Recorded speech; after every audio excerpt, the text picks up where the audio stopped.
Yeah. So as always, we start with situation analysis, talking about buyers for about 15 minutes. So maybe Cameron, you can kick us off. Any problems you ran into this week with buyers?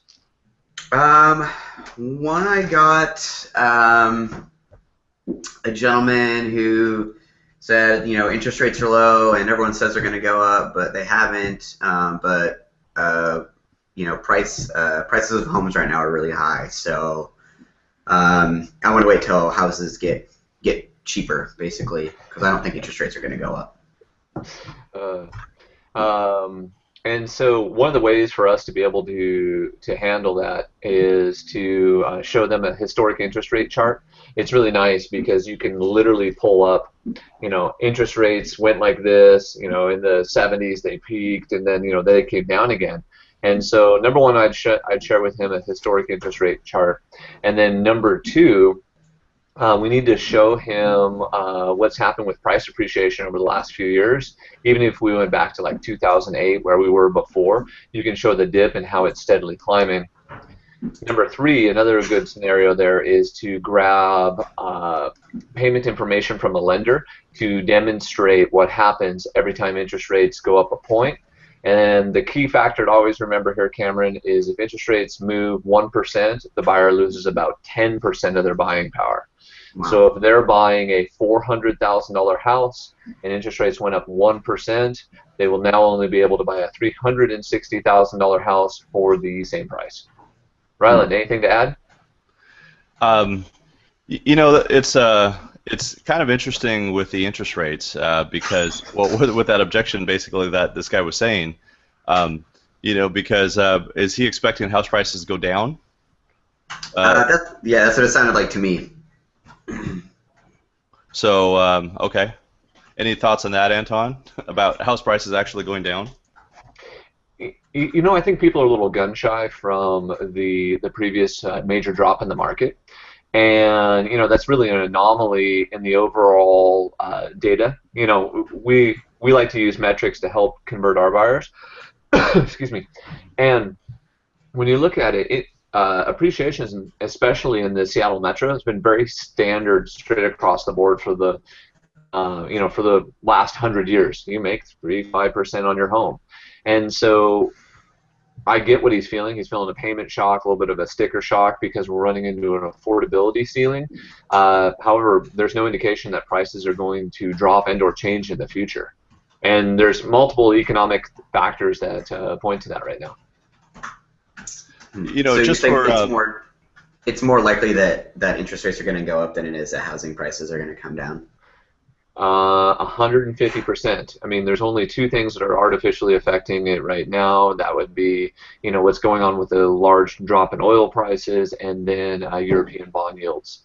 Otherwise, interest rates probably would have risen again. Interesting. One of the ones that popped up for us this morning was it's a tenant, and the tenant's lease is up. And the tenant said, well, we just want to wait because the landlord said, the landlord went to him and said, hey, would you like to buy the house? And they replied back and said no. And yet to a buyer agent on the team, they still said, well, we want to wait until the landlord responds. So Cameron and Ryland, what are your guys' response to that? Basically, it's just a tenant saying, I want to wait till the landlord responds, even though they already told the landlord no. Wait, so I'm sorry. Did you say? Let me understand again. Did you say they had a lease? Is that Yes. the situation? The lease is completed. The Okay. landlord asked them to purchase the house. They told the landlord no, and yet the buyer is hesitating and wants to wait until the landlord gets back to them before they move forward in the home buying process. So to understand it, they're buying the house that they're in, or they're looking to buy another house? Looking to buy another house. They're currently pre-approved, but they didn't want to start the process until the landlord got back to them. So they're missing a timing thing here. In other words, how do we solve that issue? So the question is, how interested were they in staying in the house that they're in right now? Zero interest. Oh, zero interest. So maybe I don't understand. What are they waiting for exactly? You see, No, you're getting it right, man. The question is what are they waiting for? And this is one that we solved earlier, so I'll just solve it for you guys. But the reality and hey, Cameron, would it be all right if I role played a little with you?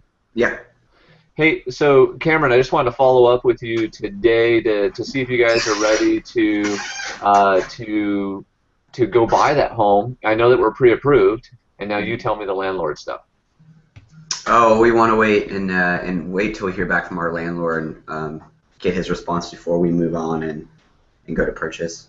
Okay, you know what, Cameron, I can respect that you're the type of guy that's really loyal and wants to get all of this figured out.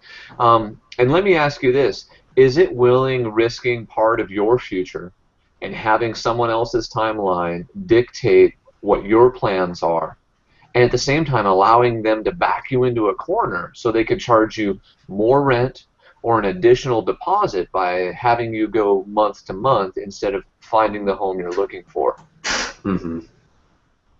And yeah, makes sense.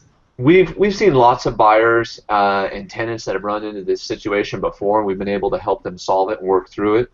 So what I'd like to do is I'd like to just schedule a time to sit down, work through this particular thing with you, and help you take advantage of this situation so the landlord doesn't back into a corner or you end up homeless. Would today at 1 or tomorrow at 2 work good? Mm-hmm. And Rylan, I totally agree with you. These people are just they just missed it, and they're a bit loyal, but they don't realize that by not taking action, the landlord is literally backing them into a corner where the landlord can then push up their rent because they're going month to month, and it'll end up costing them time and money. Hmm. What would a similar situation be if someone said, well, we have 3 or 6 more months in our lease, and we're ready to purchase now. We want to, we have the money, everything, but we want to wait till our lease is up. Is there sometimes a better option of trying to get out of that lease, even breaking it rather than waiting? Yeah, well, it all depends on the particular circumstance and situation. But let's break it down on a step-by-step basis first, and then we'll just role-play it through. The step-by-step basis is the question is, number 1, what's the rent? Number 2, what's their lease? Number 3, what are they pre-approved for? And then number 4, where are they going? So if we kind of understand the sequence, then what we can do is then we can problem solve. Okay, so I'm going to go through the sequences like needs analysis with you, Cameron. Okay.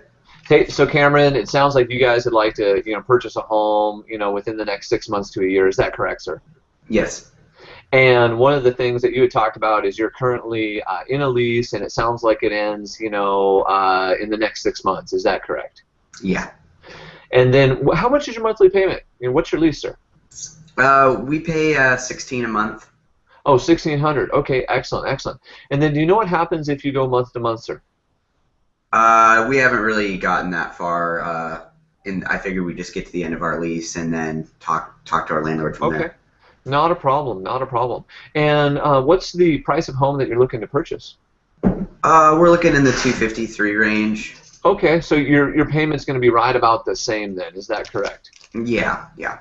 Okay, excellent. Has anyone spoken with you about creative situations and abilities to get you out of that lease today and then save you money in regards to payment in the future? No. Like breaking the lease, like getting out of it? You know what, that could be one of the possibilities, Cameron. What we'd like to do is we'd like to sit down with you and have a consultation to figure out all of your wants and needs so that we can best serve you.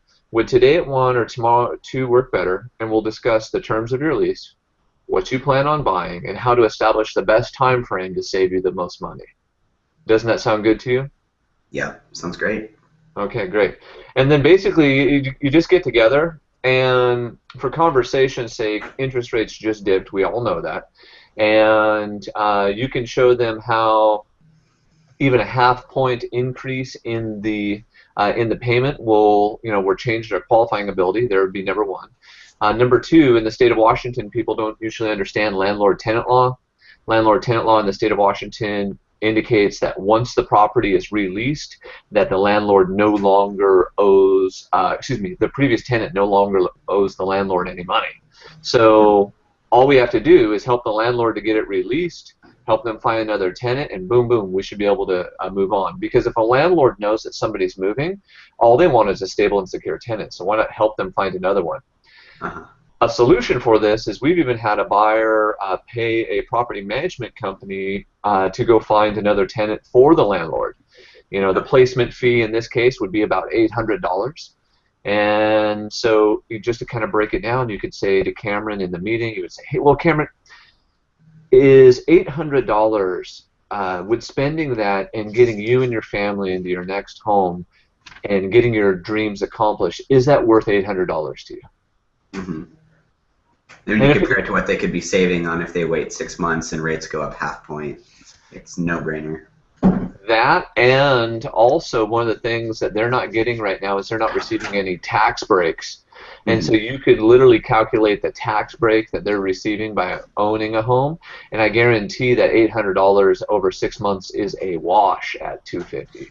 Well, yeah, and then on top of the fact they're putting money into their own mortgage rather than somebody else's, which is the obvious reason to buy in the first place. So.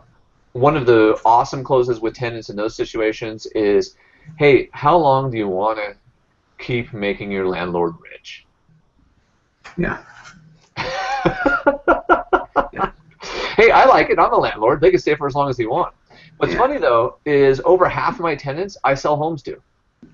Yeah, right out of there probably, huh? Yeah, we just bring them in, we start getting their credit approved, and then we just sell them a home. Yeah. Rylan, any situations that you've seen pop up for you or your team? Yeah, well, this is a little bit different scenario. I was doing a training yesterday, and our lender that we work with was telling us about the power of a handwritten note. Yeah. So this is what happened. Basically, about 3 years ago, they fired their financial advisor.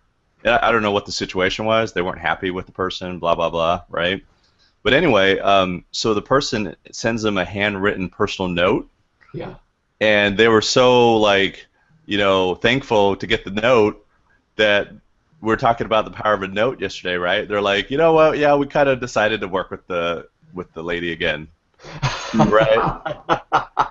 They're like, I don't know why, but she wrote us a really cool note, and it was really nice. And so anyway, just a little situation about the power of a handwritten personal note. That's a prime example, and we talked about that yesterday in our team meeting too, Rylan. I made all of their team members, I said, hey guys, how many have received one handwritten note this year? How many have received two? And by the time I got to 3, we were down to 1 person out of the whole team that had received a handwritten note.